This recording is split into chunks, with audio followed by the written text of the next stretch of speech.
Hi friends, Mallu serial സ്റ്റോറീസിലേക്ക് സ്വാഗതം. അപ്പോൾ ഇന്നത്തെ പത്രമാറ്റ് തുടങ്ങുന്നത് ഇന്നലെ ചർച്ച ചെയ്തുകൊണ്ടിരിക്കുകയാണല്ലോ ജലജയും ജാനകിയും ദേവയാനിയും കൂടിയിട്ട്. അപ്പോൾ ദേവയാനി ചോദിക്കുന്നുണ്ട് കേട്ടോ, നീയൊക്കെ എന്തിനാ ഇപ്പോഴും അവളിങ്ങനെ സപ്പോർട്ട് ചെയ്യണമെന്ന് എനിക്ക് മനസ്സിലാവാത്തതെന്ന് ചോദിക്കുന്നുണ്ട്. അപ്പോൾ നമ്മുടെ ജാനകി പറയുന്നുണ്ട്, ഞാൻ സപ്പോർട്ട് ചെയ്യുന്നത് വേറെ ഒന്നും കൊണ്ടല്ല, അനാമിക കല്യാണം കഴിഞ്ഞ് വീട്ടിലേക്ക് വന്നപ്പോൾ മുതലേ അവളേനെയും അനിയനെയും ജീവിക്കാൻ സമ്മതിക്കാത്ത നന്ദു എന്ന് പറഞ്ഞ ഒറ്റൊരുത്തിയാണ്.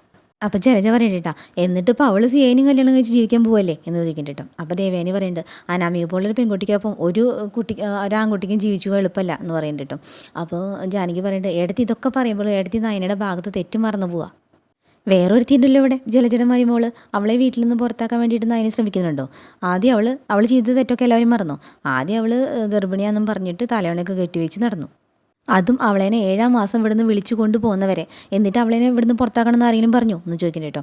അപ്പോൾ ദേവയാനി പറയുന്നുണ്ട്, പക്ഷേ വീട്ടിനകത്തുള്ളവരെ കൊല്ലാനൊന്നും നവ്യ ശ്രമിച്ചിട്ടില്ല. അതുമാത്രമല്ല, പിന്നെ സാഹചര്യങ്ങളൊക്കെ മനസ്സിലാക്കി അവൾ ഒരുപാട് മാറും ചെയ്തു എന്ന് പറയുന്നുണ്ട് കേട്ടോ. അപ്പോൾ ജലജ പറയുന്നുണ്ട്, എൻ്റെ ഏട്ടത്തി പറഞ്ഞതൊന്നും വീണ്ടും പറയാനായിട്ട് താല്പര്യമില്ല എന്ന് പറയുന്നുണ്ട്. എന്നിട്ട് ചോദിക്കുന്നുണ്ട്, എന്നാലും ഏട്ടത്തി ഇങ്ങനെ പറഞ്ഞിരിക്കണോണ്ട് ചോദിക്കുക, ഏട്ടത്തിയുടെ മോൻ ചെയ്തൊക്കെ ശരിയാണോ? ചന്തുമോളിപ്പോൾ അവളുടെ അമ്മയുടെ കൂടിയാണ് 2-3 ദിവസമായിട്ട്. അവൾ അവിടെ സ്ഥിരതാമസത്തിന് പോയിക്കൊന്നല്ലല്ലോ, കുറച്ച് ദിവസം കഴിഞ്ഞ് തിരിച്ചു വരില്ലേ. അവൾ ആദർശിൻ്റെ കുട്ടിയാണ്. അവൻ ചെയ്ത പോലെ തെറ്റി ഇവിടെ വല്ലവരും ചെയ്തിട്ടുണ്ടോ? പക്ഷേ അഭി തെറ്റിയതാലും അനാമിക തെറ്റിയതാലും അതൊക്കെ നിങ്ങളുടെ കണ്ണിൽ ഒരിക്കലും മായ്ച്ചു കളയാൻ പറ്റാത്ത തെറ്റുകളാണ്. ബാക്കിയുള്ളവർ എന്ത് തെറ്റിയതാലും അതിനൊക്കെ കൂടെ നിൽക്കും ചെയ്യും. ജലജ അങ്ങനെ പറഞ്ഞപ്പോൾ ജാനകി പറയുന്നുണ്ട് കേട്ടോ, ഏടത്തിൻ്റെ ഈ സ്വഭാവമാണ് എനിക്ക് ഇഷ്ടമല്ലാത്തത്, പഠിക്കാത്തതെന്ന് പറയുന്നുണ്ട് കേട്ടോ. അപ്പോൾ നമ്മുടെ ദേവയാനി പറയുന്നുണ്ട്, ജലജ ഈ വീട്ടിൽ ആദർശം നയനി വീട്ടിലില്ലായിരുന്നെങ്കിൽ നിൻ്റെ മോനൊക്കെ എന്നേ ഇവിടുന്ന് പുറത്തായേനെ. അതുപോലെ ജാനകി, നീ എനിക്കെതിരെ ഇങ്ങനെ സംസാരിക്കാൻ നിൻ്റെ നാവ് ഇതുപോലെ പൊങ്ങിലായിരുന്നു. ആദർശിനി നയനി മറ്റുള്ളവരായിട്ട് തട്ടിച്ചു നോക്കാൻ ശ്രമിക്കണ്ട എന്ന് പറയുന്നുണ്ട് കേട്ടോ. എന്നിട്ട് പറയുന്നുണ്ട്, കുടുംബത്തിൽ എന്തെങ്കിലും പ്രശ്നം ഉണ്ടായി കഴിഞ്ഞാൽ കുടുംബം തരംതിരിക്കാനുള്ള, അതായത് പ്രശ്നങ്ങളൊക്കെ ഊതി വീർപ്പിച്ചിട്ട് കുടുംബം ശിഥിലാക്കാനുള്ള സ്വഭാവമാണ് ഇപ്പോൾ കല്യാണം കഴിഞ്ഞ ആണിൻ്റെയും പെണ്ണിൻ്റെയും ഒക്കെ ഉള്ളത്. എന്നാൽ അവിടെയാണ് ആദർശിൻ്റെയും നയനിൻ്റെയും വില മനസ്സിലാക്കേണ്ടത്. പിന്നെ അതെന്തുകൊണ്ടാണെന്ന് പറയാത്തത് വേറെ ഒന്നും കൊണ്ടല്ല, നിൻ്റെ മരുമകളെ ഓർത്തിട്ടാ ജലജെ. അവളുടെ ദാമ്പത്യം തകർന്നു പോകാതിരിക്കാനാ. നിൻ്റെ മകനെ പോലെ അസുരനായി ഒരുത്തൻ ഒരു കുടുംബത്തിലും കാണില്ല എന്ന് പറഞ്ഞിട്ട് ദേവയാനി. അതും പറഞ്ഞ് ദേവേനെ അങ്ങോട്ട് പോയിട്ടോ. അപ്പോൾ ജലജ ദേഷ്യത്തിൽ പറയുന്നുണ്ട്, ഓരോന്ന് ചോദിക്കുമ്പോഴും പറയുമ്പോഴേ അവിടെയും ഇവിടെ തൊടാതെ ഒന്ന് പറഞ്ഞിട്ട് അങ്ങോട്ട് പോയാൽ മതിയല്ലോ എന്ന് പറയുന്നുണ്ട്. എന്നിട്ട് പറയുന്നുണ്ട്, നമ്മൾ ഈ സംസാരമൊന്നും കേട്ടിട്ട് അനാമികനെ പൂർണ്ണമായിട്ട് തള്ളിക്കളയരുത് ജാനകി. ഇതിൻ്റെ ഇപ്പോൾ ഇന്നിപ്പോൾ അച്ഛനും അമ്മയൊക്കെ കോടതി കയറാൻ പോണതേ നമ്മുടെ ഈ കുടുംബത്തിലുള്ളവരുടെ, ഈ ഏട്ടത്തി ഉൾപ്പെടെയുള്ളവരുടെ സ്വഭാവദോഷം കൊണ്ട് തന്നെയാണ്. ഇനി പോടട്ടെ, എല്ലാവരും നേട്ടോട്ടോടട്ടെ. അങ്ങനെ യഷ്ണി കുത്തി വെച്ചിട്ട് ജലജി പോയിട്ടോ. അപ്പോൾ ജാനകിനെ ആലോചിച്ച് നിൽക്കണം. ഈ സമയം നമ്മുടെ വക്കീലിന് മുന്നിലാണ് അനാമിക അച്ഛനും കൂടി ഇരിക്കുന്നത് കേട്ടോ. എന്നിട്ട് വക്കീൽ ഉപദേശിച്ചു കൊടുക്കുന്നുണ്ട്, കോടതി കൂടുമ്പോൾ അവിടെ മോൾക്കുണ്ടായ ദുരനുഭവങ്ങൾ പറഞ്ഞിട്ട് മാക്സിമം സെൻറ്റിമെൻ്റലാവണം. വ്യക്തമായ മലയാളത്തിൽ പറഞ്ഞു കഴിഞ്ഞാൽ കരഞ്ഞു മെഴുകണം എന്ന് പറയുന്നുണ്ട് കേട്ടോ. അപ്പോൾ അനാമിക തലയിട്ടായിട്ടുണ്ട്. എന്നിട്ട് പറയുന്നുണ്ട്, പിന്നെ ഞാൻ പറഞ്ഞതൊക്കെ ഓർമ്മയുണ്ടല്ലോ എന്ന് പറയുന്നുണ്ട് കേട്ടോ. പിന്നെ ഞാൻ ഇതിൽ പരാതിയിൽ എഴുതിയത്, കംപ്ലയിൻറ്റിൽ എഴുതിയത് മുഴുവനും വായിച്ച് പഠിച്ചിട്ടുണ്ടാവണം. ഉണ്ട് സാർ എന്ന് പറയുന്നുണ്ട് കേട്ടോ. അതൊക്കെ അതേപോലെ നടക്കട്ടെ. കോടതിക്ക് അനന്തപുരിയിലെ പയ്യൻ ഒരു വൃത്തികെട്ടവനാണെന്ന് തോന്നണം. അതുപോലെ തന്നെ അവനെ സംരക്ഷിക്കുന്നവരും തരികടകളാണെന്ന് തോന്നണം. ബാക്കിയൊക്കെ കോടതി കൂടുമ്പോൾ ഞാൻ നോക്കിക്കോളാം എന്ന് പറയുന്നുണ്ട് കേട്ടോ. എന്നിട്ട് പെണ്ണിനോട് പറയുന്നുണ്ട്, വേണു തനിക്ക് ഇഷ്ടം പോലെ കടണ്ട്, അത് വീട്ടാനും തൻ്റെ മകളുടെ 2ാം കെട്ട് നടത്താനും ജീവനാഥം നിങ്ങൾക്ക് സുഭിക്ഷമായിട്ട് ജീവിക്കാനുള്ള വഴിയാണ് ദൈവം കാണിച്ചു തന്നിരിക്കണേ. അത് നല്ല ഭംഗിയിൽ ചെയ്ത് തീർത്ത് കഴിഞ്ഞാൽ ഇനിയുള്ള കാലം അല്ലലില്ലാതെ സുഖമായിട്ട് ജീവിക്കാം എന്ന് പറഞ്ഞിട്ട് വക്കീൽ ചിരിക്കണ്ട കേട്ടോ. എന്നിട്ട് പറയേണ്ടത്, എനിക്കും അതുകൊണ്ട് ഗുണം തന്നെ. അപ്പോൾ വേണു പറയണ്ട കേട്ടോ, ആ കിളവൻ്റെ കാര്യം ആലോചിക്കുമ്പോൾ കുറച്ച് ഭയമുണ്ട് സാറേ എന്ന് പറയണ്ട കേട്ടോ. വക്കീലും ഇങ്ങനെ മിണ്ടാണ്ടിരിക്കുന്നുണ്ട്. അന്ന് നമ്മളെ അത്രത്തോളം മോഹിപ്പിച്ചിട്ടാണ് ആ കിളവൻ ഇവിടെ വന്നിട്ട് വേണ്ടാത്ത പണി കാണിച്ചിട്ട് പോയത്. അതുമാത്രമല്ല, അയാൾ വെല്ലുവിളിച്ചിട്ടാണ് പോയത്. അന്നത്തെ അയാളുടെ സംസാരം കേട്ടാൽ തോന്നും കൊച്ചുമകൻ ജയിലിൽ കിടക്കുന്ന അയാൾക്ക് പ്രശ്നമേ അല്ലെന്ന്. അപ്പോൾ വക്കീൽ പറയണ്ട കേട്ടോ, അതുകൊണ്ടാണല്ലോ നമ്മൾ അവൻ്റെ മുത്തശ്ശിനെയും അവനെ സ്നേഹിക്കുന്നവരെല്ലാവരെയും പ്രതി ചേർത്തത്. അങ്ങനെ ഒരു സാഹചര്യം വരുമ്പോൾ ഏത് കുടുംബത്തിൻ്റെ അടിത്തറകൾ കൂടെ വീണു. അപ്പോൾ അതിൻ്റെ ഇടയ്ക്ക് അനാമിക പറയുന്നുണ്ട്, പ്രത്യേകിച്ച് അതുപോലൊരു കുടുംബത്തിൻ്റെ എന്ന് പറയണ്ട കേട്ടോ. അപ്പോൾ അതന്നെ, തൻ്റെ മോൾക്കറിയാം ആ കുടുംബത്തിൻ്റെ മരുമകളായിട്ട് താമസിച്ച തൻ്റെ മോൾക്കറിയാം കുടുംബത്തിൻ്റെ കാര്യങ്ങൾ. അല്ലെങ്കിൽ തന്നെ ഈ നാട്ടുകാർക്ക് എല്ലാവർക്കും ആ കുടുംബത്തിൻ്റെ കാര്യങ്ങൾ നന്നായിട്ട് അറിയാം. ഒത്തൊരുമയുള്ള കുടുംബക്കാരവർ. അങ്ങനെ ഒത്തൊരുമയുള്ള കുടുംബത്തിലെ ഒരു കാര്യങ്ങൾ ഉണ്ടാകുമ്പോൾ അതിൻ്റെ ആഘാതം വലുതായിരിക്കും. ശാന്തിയുള്ള കുടുംബത്തിലാടോ ഏറ്റവും കൂടുതൽ അശാന്തി ഉണ്ടാവുന്നത്. ഒരു കുടുംബത്തിൽ എന്നും തല്ലും വഴക്കൊക്കെ ആണെങ്കിൽ അവർക്കതൊന്നും ഒരു പ്രശ്നമേ അല്ല. എന്നാൽ ചില തറവാടുകളൊന്നും അങ്ങനെയല്ല. ആ കുടുംബത്തിലൊരു പ്രശ്നം ഉണ്ടായിക്കഴിഞ്ഞാൽ നാട്ടിലുള്ളവരൊക്കെ അറിഞ്ഞതിന് ശേഷമേ ആ കുടുംബത്തിലുള്ള തലമൂത്ത കാരണന്മാർ കാര്യങ്ങൾ അറിയത്തുള്ളൂ. അതെന്തുകൊണ്ടാണ്? അയാളെ അത്രയും കുടുംബത്തിലുള്ളവർ അത്രയും സ്നേഹിക്കുകയും ബഹുമാനിക്കുകയും ചെയ്യണതുകൊണ്ടാണ് എന്ന് പറയും. ഇവിടുത്തെ കാര്യം അതുപോലെ തന്നെ. ഇവിടെ മൂർത്തിയാണ് ആ കുടുംബത്തിൻ്റെ നെടുന്തൂണ്. അതായത് ആൾക്കിപ്പോൾ ക്യാൻസറൊക്കെ വന്നാലും ആൾ ഇപ്പോഴും നല്ല തലയെടുപ്പിലാണ്.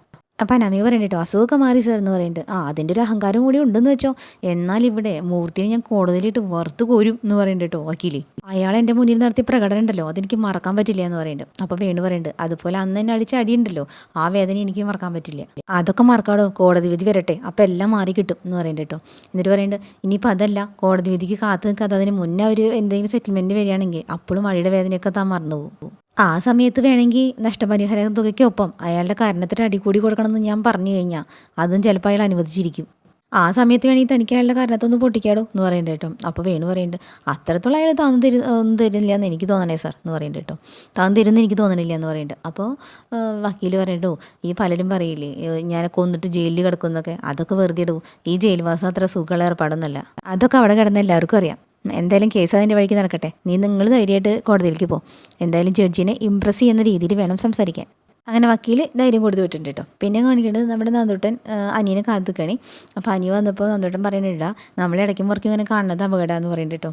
അപ്പോൾ അനി പറയും, എന്തോന്ന് അപകടം, അങ്ങനെയെങ്കിലും നിൻ്റെ കല്യാണം മുടങ്ങണമെങ്കിൽ മുടങ്ങട്ടടി. കല്യാണം മുടങ്ങാനൊന്നും പോകുന്നില്ല, പക്ഷെ വീടിനകത്ത് കലഹം നടക്കും, അതാ സഹിക്കാൻ വയ്യാത്തത്. ഇത് ഞങ്ങളുടെ അച്ഛൻ്റെ കാര്യം അറിയാലോ, അച്ഛൻ അമ്മയെ പോലെയല്ല, മക്കളുടെ ഭാഗത്ത് കൂടുതൽ നിൽക്കും. പക്ഷേ ഈ ഒരു കാര്യത്തിൽ മാത്രം അച്ഛൻ വല്ലാതെ മാറിപ്പോയി എന്ന് പറയുന്നുണ്ട് കേട്ടോ. അപ്പോൾ അനി പറയുന്നുണ്ട്, അത് നിൻ്റെ അച്ഛനെ കുറ്റം പറയണ്ടടി, ഇതിന് മുന്നേയുള്ള അദ്ദേഹത്തിൻ്റെ അനുഭവങ്ങളാ അച്ഛനെ കൊണ്ട് ഇങ്ങനെയൊക്കെ പറയിപ്പിക്കുന്നത്. എന്തിനു നന്ദു ചോദിക്കണ്ടല്ല, നീ എന്തിനെ പെട്ടെന്ന് തന്നെ കാണണമെന്ന് പറഞ്ഞേ, അത് മനസ്സിലായില്ലോ എന്ന് പറയുന്നുണ്ട്. അപ്പോൾ പറയണ്ടടി, നന്ദു അവള് എൻ്റെ മുത്തശ്ശിനെ പോലും വെറുതെ വിട്ടില്ല, കോടതി കയറ്റാനുള്ള പുറപ്പാടില്ല. അങ്ങനെയുള്ള അവളുടെ അച്ഛനും അമ്മയൊക്കെ വളഞ്ഞ വഴി കൂടെ നമ്മളിങ്ങനെ ഉപദ്രവിക്കുമ്പോൾ നമ്മൾ വെറുതെ ഇരിക്കും ശരിയാണോ ചോദിക്കണ്ട കേട്ടോ. അപ്പോൾ നന്ദുട്ടൻ ചോദിക്കണ്ട, എല്ലാവരെയും തൂക്കിയെടുത്തിട്ട് കൊണ്ടുപോട്ടെ സ്റ്റേഷനിലേക്ക്. അപ്പോൾ അനുഭവിക്കണ്ട, അങ്ങനെ ഒരു കുഴപ്പമില്ല, കേസൊന്നും ഇല്ലാണ്ട് കൊണ്ടുപോയി കുഴപ്പമില്ലടി എന്ന് ചോദിക്കുന്നുണ്ട്. അപ്പോൾ നന്ദുട്ടൊന്നും മിണ്ടാതെ നിൽക്കണേ, അതിന് പകരം വേറെ ചില വഴികൾ ഞാൻ കണ്ടുവച്ചിട്ടുണ്ട്, നീ കയറ് എന്ന് പറഞ്ഞിട്ട് അനി ബൈക്ക് എടുക്കാൻ നിൽക്കണം കേട്ടോ. അപ്പോൾ ഇടാ നിൻ്റെ ബൈക്കിൻ്റെ പുറകെ കയറി എന്ന് പറഞ്ഞിട്ട് ആ CA എന്നെ വിളിച്ചിട്ടുണ്ടായിരുന്നു. ഭാഗ്യത്തിന് അയാളത് അച്ഛനോടും അമ്മോടും പറഞ്ഞിട്ടില്ല. എനിക്ക് തോന്നുന്നുണ്ട് അയാൾ നമ്മുടെ പിന്നിൽ ആരോ വിട്ടിട്ടുണ്ടെന്നാ, നമ്മളെ ചെക്ക് ചെയ്യാൻ വേണ്ടിയിട്ട്. അപ്പം അനി പറയുന്നുണ്ട്, ചെക്ക് ചെയ്യണേ, ഞങ്ങൾ ചെക്ക് ചെയ്യട്ടെ, കല്യാണാലോചന മുടങ്ങിയിട്ട് നീ എൻ്റെ പിന്നാലെ നടക്കുന്നുണ്ടെങ്കിലേ നമ്മൾ ബന്ധം എത്രയുണ്ടെന്ന് അയാൾ മനസ്സിലാക്കട്ടെ, എന്നിട്ട് അങ്ങ് ഒഴിഞ്ഞു പോട്ടെ എന്ന് പറയണ്ട കേട്ടോ. അപ്പോൾ നന്ദു ചോദിക്കേണ്ടത്, നീ രണ്ടും കൽപ്പിച്ചാണോ ചോദിക്കേണ്ട കേട്ടോ. അതെ, ഇപ്പോൾ എൻ്റെ വീട്ടിലുള്ളവരൊക്കെ ഒന്ന് അഴിഞ്ഞു വരിക, ഇപ്പോൾ എൻ്റെ വീട്ടിലെ അമ്മ മാത്രമാണ് നിൻ്റെ അച്ഛനമ്മയും പോലെ ബലം പിടിച്ച് നിൽക്കുന്നത്, ബാക്കി എല്ലാവരും ന്യൂട്രല്ല എന്ന് പറയണ്ട കേട്ടോ. അപ്പോൾ ബാക്കി എല്ലാവരും എന്ന് പറഞ്ഞാൽ ആദർശേട്ടനും നയനേച്ചിയും അനുകൂലിക്കുന്നുണ്ടോ ചോദിക്കുന്നുണ്ട് കേട്ടോ. അപ്പോൾ അതില്ല, പക്ഷേ എതിർക്കുന്നൊന്നുമില്ല എന്ന് പറയുന്നുണ്ട്. പക്ഷേ അനുകൂലിക്കുന്നുണ്ടോ, അതുമില്ല. എന്നാലും എതിർപ്പിൻ്റെ ശക്തി ഒന്ന് കുറഞ്ഞിട്ടുണ്ടല്ലോ, ഇനി കുറച്ചുകൂടി കുറയും ഈ കേസും കോടതിയൊക്കെ ഒന്ന് കഴിയുമ്പോൾ. എൻ്റെ അച്ഛനും ആദർശേട്ടനും മുത്തച്ഛനും ഒക്കെ ഉണ്ടല്ലോ, വാശി കയറി കഴിഞ്ഞിട്ടുണ്ടല്ലോ, അവരൊരു രണ്ടും കൽപ്പിച്ചൊരു പോക്കങ്ങനെ പോവും. അവിടെയും ഈ നമ്മുടെ ബന്ധത്തിന് തടസ്സം നിൻ്റെ അച്ഛനമ്മയാണ്. അവിടെ അവരെ ബലം പിടിച്ചുകൊണ്ട് നിൽക്കുകയാണെങ്കിൽ അവരെ എതിർത്തുകൊണ്ട് നമ്മുടെ ഈ ബന്ധം നടത്തി തരാനായിട്ട് വീട്ടുകാർ തയ്യാറാവില്ല, നമ്മളെ ഒന്നിപ്പിക്കില്ല എന്ന് പറയുന്നുണ്ട് കേട്ടോ. അപ്പോൾ നയന പറയുന്നുണ്ട്, അതന്നെയാണല്ലോ ഇപ്പോൾ നമ്മൾ അനുഭവിക്കുന്ന പ്രശ്നം, അതൊക്കെ മാറൂടി, നീ ഇങ്ങോട്ട് കയറുക എന്ന് പറയുന്നുണ്ട് കേട്ടോ. എന്നിട്ട് ബൈക്കുമ്പോൾ കയറി ഇരുന്നിട്ടുണ്ട് രണ്ടാളും ഹെൽമെറ്റൊക്കെ ഇട്ടിട്ട്. അപ്പോൾ നമ്മുടെ അനി പറയുന്നുണ്ട്, അതേ ഹെൽമെറ്റ് ശരിക്കും കേട്ടോ, നിന്നെ കെട്ടാൻ പോണവൻ എന്നെ കണ്ടാലും ബാക്കി ആരും കാണണ്ട. അങ്ങനെ രണ്ടും കൂടി വരുമ്പോൾ അതേ അനാമിക അച്ഛനും കൂടിയിട്ട് കാറിൽ കയറാൻ നിൽക്കുകയാണ് കേട്ടോ. അപ്പോൾ നോക്കുമ്പോൾ രണ്ടുപേരും വരുന്നു. അപ്പോൾ അനാമിക അച്ഛൻ്റെ മുഖത്തോട് മുഖം നോക്കി നിൽക്കുന്നുണ്ട്. അപ്പോൾ രണ്ടും കൂടി വന്നിട്ട് അവിടെ അടുത്ത് ബൈക്ക് നിർത്തിയിട്ടുണ്ട് കേട്ടോ. അപ്പോൾ അനാമികയാണെങ്കിൽ ഇങ്ങനെ കലി വന്നിട്ട് പോയിട്ട് അവർ രണ്ടുപേരും ഒരുമിച്ച് കണ്ടപ്പോൾ അങ്ങനെ ഇറങ്ങിയിട്ട് രണ്ടുപേരും അനി ചെന്നിട്ട് പറയുന്നുണ്ട്, ഞാൻ ഇവളെയും കൂടി നടക്കുന്നതാണല്ലോ നിങ്ങളുടെയൊക്കെ പ്രശ്നം, അപ്പോൾ അങ്ങനെയാണെങ്കിൽ ഇവളെയും കൂടിയിട്ട് നിങ്ങളുടെ വീട്ടിലേക്ക് വരാമെന്ന് വിചാരിച്ചതാണ്. അപ്പോഴേക്കും ഇതേ ഇവിടെ വെച്ച് കണ്ടു. നീ എന്തിനാ ഞങ്ങളെ കാണണേ ചോദിക്കുന്നുണ്ട് കേട്ടോ.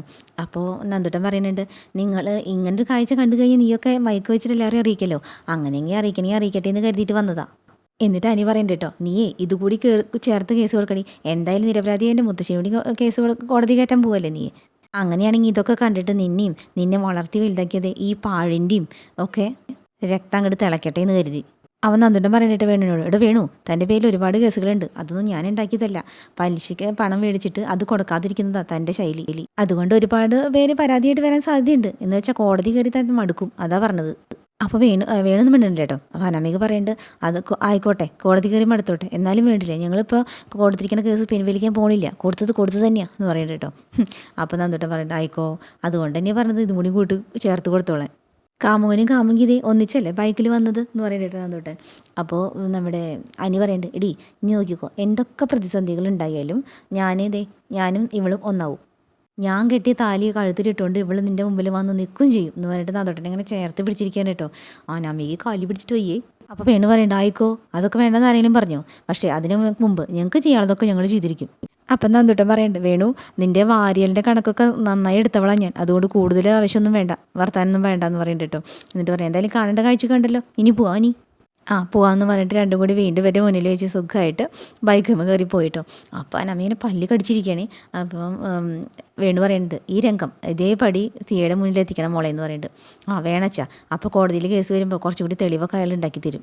ഇന്ന് നമ്മുടെ മുന്നിൽ വന്ന് ഇത്രയും ഷോ കാണിക്കാൻ അവർ ധൈര്യപ്പെട്ടെങ്കിൽ നാളെ ജയിലിൽ കിടക്കണ അവനെ കണ്ടിട്ട് അവൾ കരയണം, നെഞ്ചു പൊട്ടി നിലവിളിക്കണം എന്ന് പറയുന്നുണ്ട് കേട്ടോ. അപ്പോൾ വേണു പറയുന്നുണ്ട് അങ്ങനെ ഒരു കാഴ്ച എനിക്കും കാണണം മോളെ, അനന്തപുരിയിലെ പയ്യൻ ജയിൽ പുള്ളിയാണെന്ന് ലോകം അറിയണം.